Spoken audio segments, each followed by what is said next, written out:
Assalamualaikum warahmatullahi wabarakatuh.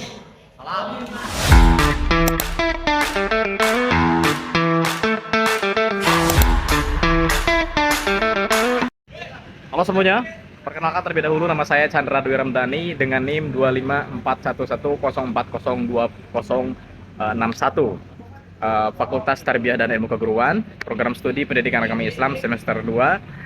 Dan video ini dibuat untuk memenuhi tugas akhir mata kuliah Qawaidul Fiqhiyah yang diampu oleh Bapak Ishak Suryo Nugroho MSI. Baik, pada video kali ini saya akan menjelaskan tentang pengertian kawaid fikih baik secara bahasa maupun secara istilah, sejarah perkembangan kawaidul fikih serta 5 kaidah pokok dalam kawaid fikih beserta contoh penerapan dalam kehidupan sehari-hari seperti itu. Baik, teman-teman semuanya, tanpa berlama-lama, kita langsung saja. Yang pertama itu tentang pengertian secara bahasa. Kawaid fikih. Kawaidul fikih ya.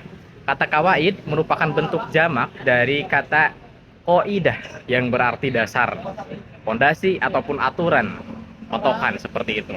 Kemudian kata fikih secara bahasa berarti pemahaman yang mendalam terhadap sesuatu seperti itu.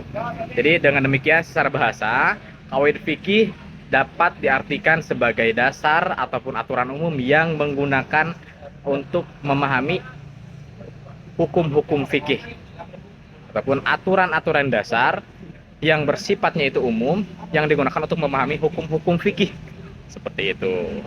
Oke, lanjut ya ke yang selanjutnya itu tentang pengertian secara istilah.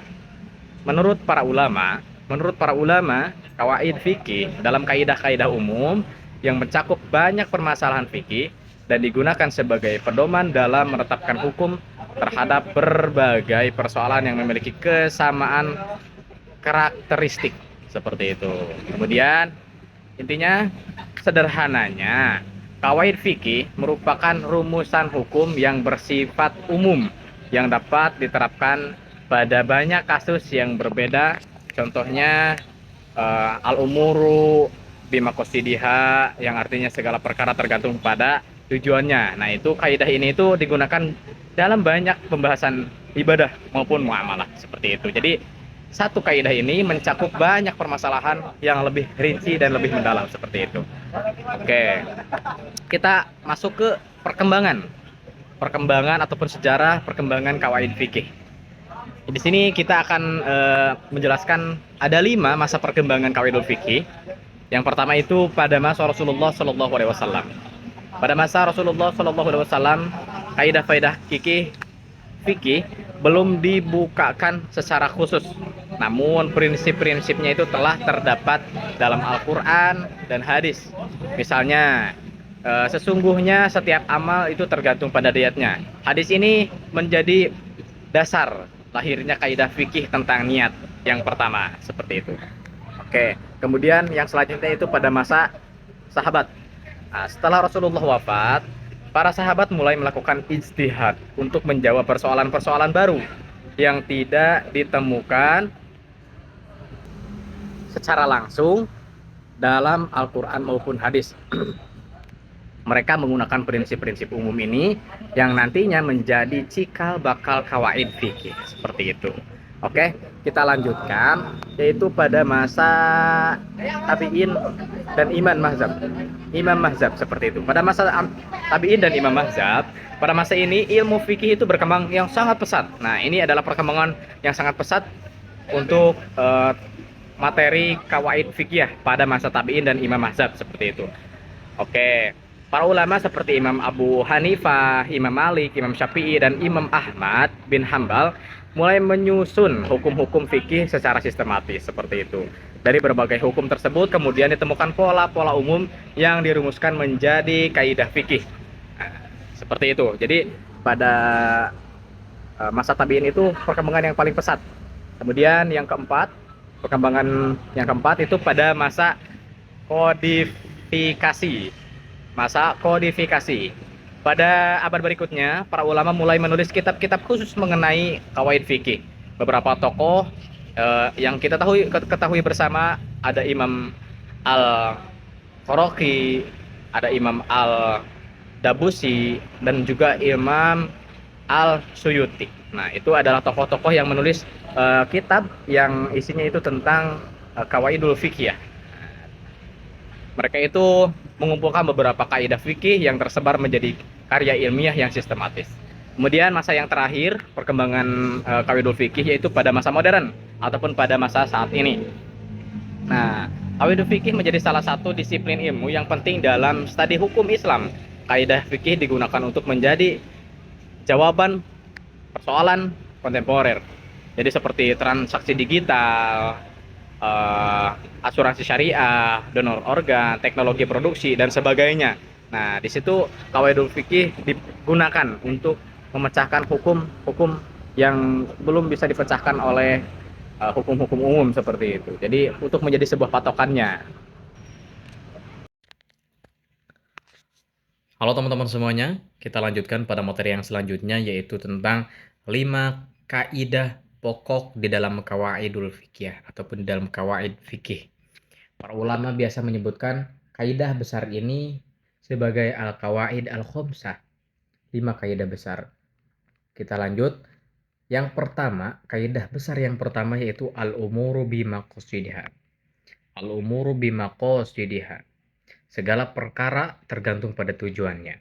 Kaidah ini menegaskan bahwasannya sesuatu ataupun suatu perbuatan ditentukan pada niatnya dan tujuan si pelakunya.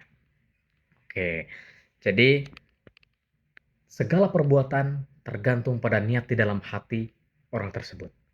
Salah satu contohnya, seseorang memberikan uang kepada orang lain dengan niat sedekah, maka nilainya ibadah.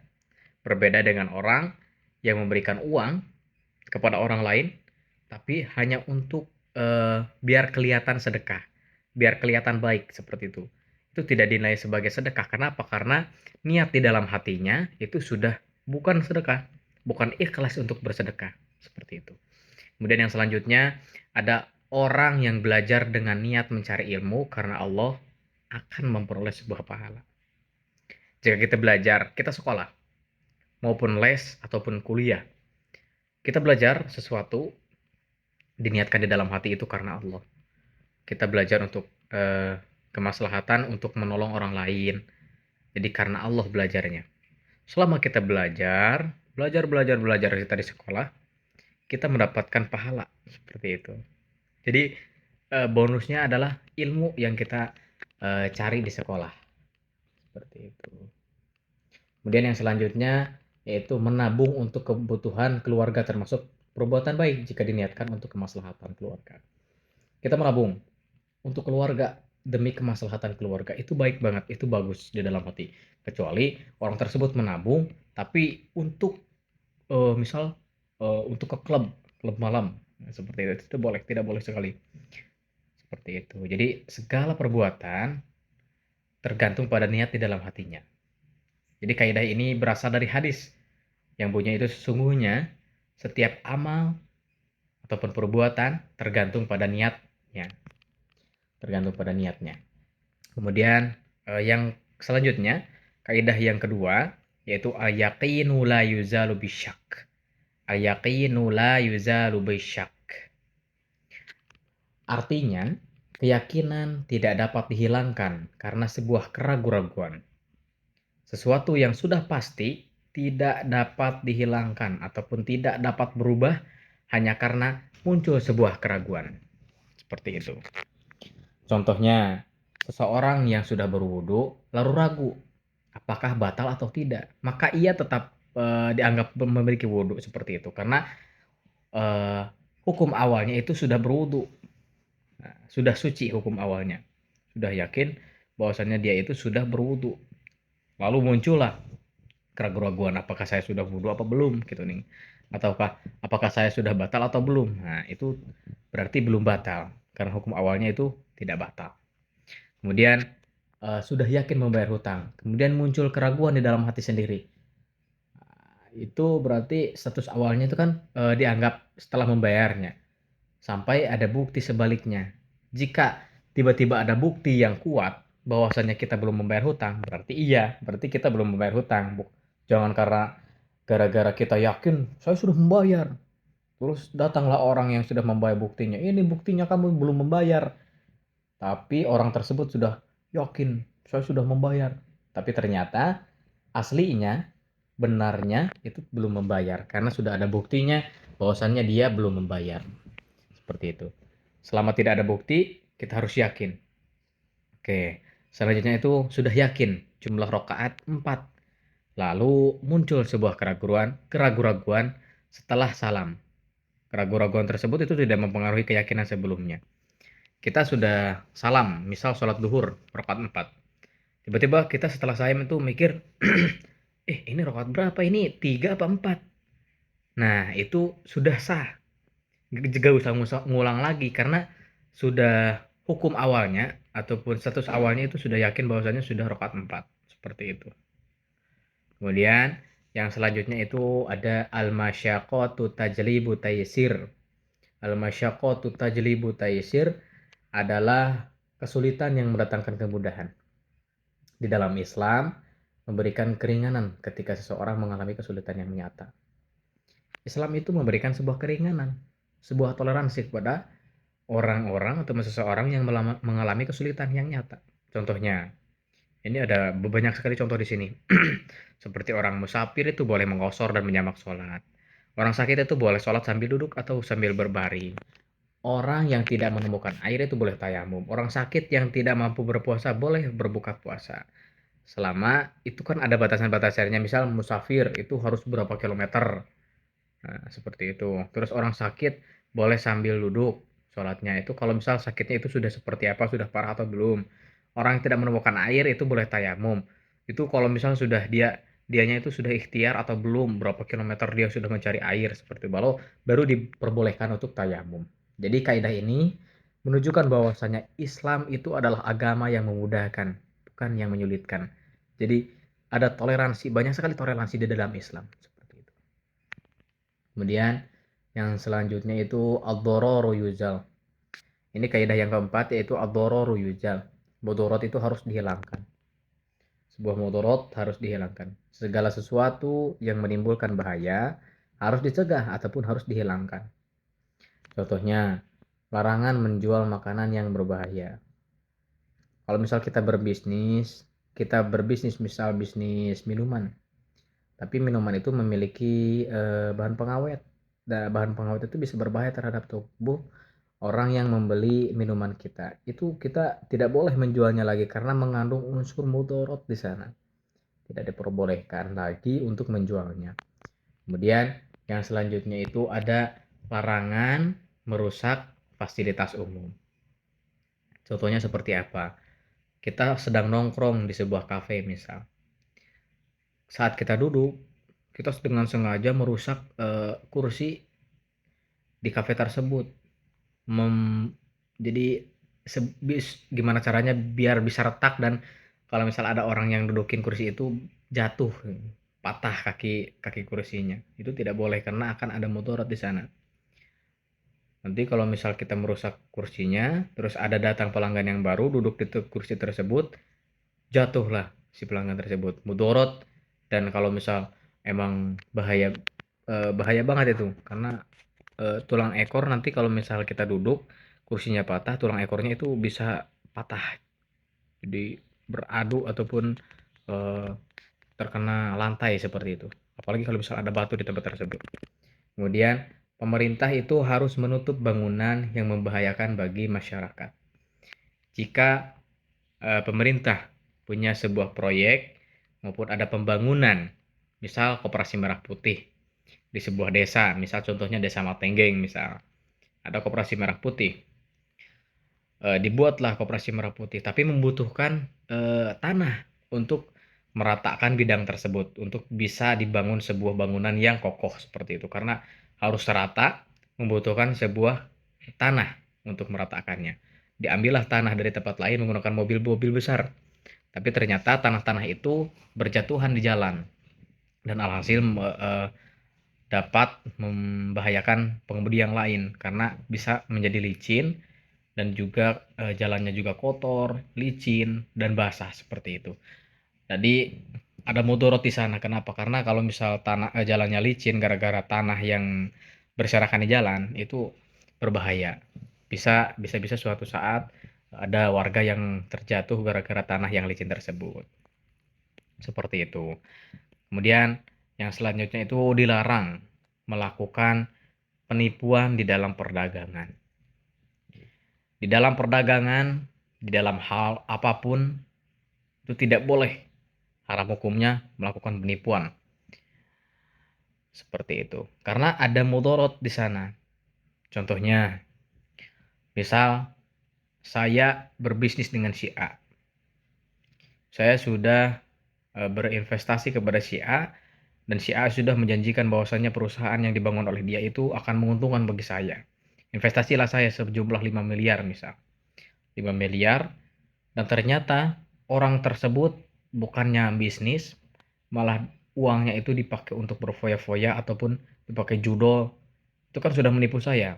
Seperti itu. Yang tadinya uang itu akan digunakan untuk membuat perusahaan, tapi ternyata alhasil uang tersebut malah digunakan untuk berfoya-foya dan tidak sesuai dengan janji yang dia berikan.